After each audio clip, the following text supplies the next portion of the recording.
Hey guys, Kayla Lindsay here with the True Lane Group, brokered by eXp Realty. Now, today we're going to talk about a topic that I think everyone needs, whether you're a real estate agent or not, and it's called people management. So what do I mean by people management? Well, people management could be anything from guarding your space and your boundaries to going ahead and making sure that you're not running all over any city to show houses. So I'm going to start from where we are as real estate agents. Whether you are new or experienced or been in it for 100 years, you know that you're going to get that phone call that says, I want to see a house right now. Now, our first instinct is to say, well, yeah, absolutely. You want to see this house? Let's go take a look at it.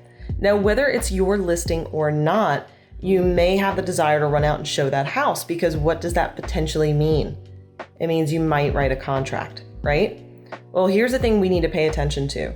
Just because someone wants to see something and is willing to go do something doesn't always mean that they're able.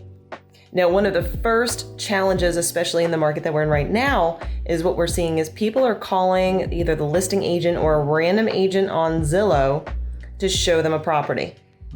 The problem is they already have a real estate agent. The only reason they're calling you is because either their agent didn't text them back fast enough, or they saw it and in a split second of desire, they decided they should call you instead of their actual agent. Now, the problem with this is, well, they're not your client. So there's absolutely no way that you're going to be able to sell them that property representing them. The second part is you know nothing about them. Let's say you're the listing agent. You don't know anything about this person. So you could be opening the door for someone who can't actually buy the house. So here's some really good scripts and tips to use to take people down the path to understand whether or not they are worthy of your time. And I say that, don't take it the wrong way, but you have to guard your time. The only way that you're going to get ahead in this business or any other is to guard the time that you have.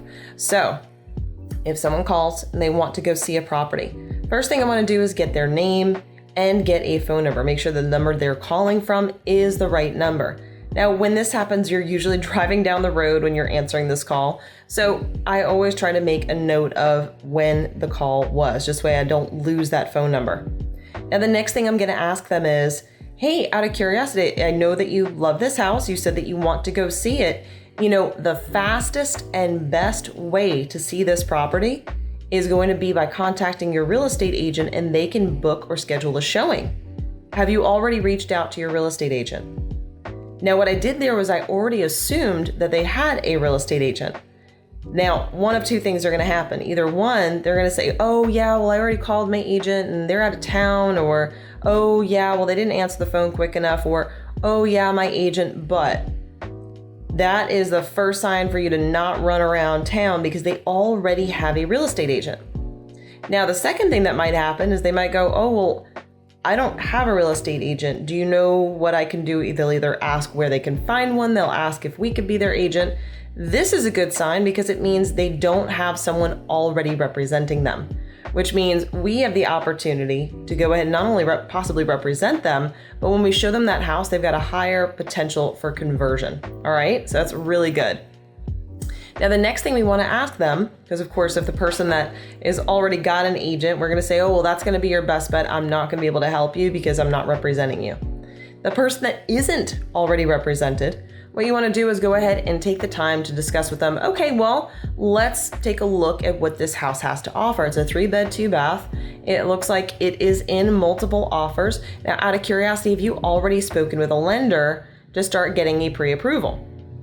Now, the reason we want to ask this question is we want to see if they've even started down the path of getting a pre-approval. Some people have, some people have not. Most people don't know where to start in the process of buying a house. So they start with Zillow or Realtor or any other online website, and they just start making phone calls. So you're getting them at a time where they have made the decision that they do want a house. Now they need guidance to get there. Great position to have somebody in, or for them to be in. So now that we've asked the question of do you or do you not, are you pre-approved, we're gonna get a better sense of where they're at. Now, some people will say, oh, I don't need to do that until, I already find a house that I love. And some people do have that thought process. Now, us as agents, we know that is the completely wrong way to look at it, but they don't know any better. So what I usually like to do is say, well, do you have about 10 minutes right now? I can walk you through what the process is. This way, when we get to the house, you understand exactly how to purchase it. So what I'm doing is that I'm walking them down the path of giving them information. All the while, I'm able to better judge where they are in the process and whether or not they're actually going to be able to purchase this property. So now that I've asked those questions, they have a better understanding of exactly what they need to do and how to do it. So once we get to that process or through that process, I'm also going to make the assumption of whether or not it's worth my time to go show them this property. Now, I do have a one property rule. What that means is if someone is not already represented, they are interested in purchasing, but they aren't pre-approved yet, and we haven't sat down and met yet, I will show them one property. The reason for that is it builds a sense of, brings us together. They get to see me. They get to understand how I interact. They build trust. People buy from people they know and people they trust. So what that's doing is it's building the trust between me and the buyer and potentially going to open us both up for the opportunity to help them purchase a property or in the future sell one. So make sure you're managing your time. Now, this comes even outside of real estate though, right? Do we have those people that I'm sure you're thinking of right now that just are a time suck and they are a total pain in the butt sometimes? It is okay to not interact with those individuals. It is okay to not jump when they say jump. Give yourself grace and give yourself space and give yourself the ability to build a little bit of a barrier there so that you can be down the path that you want to be. So I hope this helped you with managing your online sign call and other random calls from buyers and potential sellers.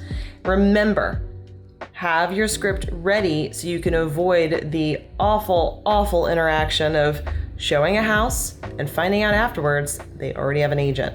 Hope you guys learned a little something. This is Kayla Lindsay with the True Lane Group, brokered by eXp Realty. I will catch you guys on the next one, and don't forget to like and subscribe. We've got more content coming out here soon. Thanks, you guys.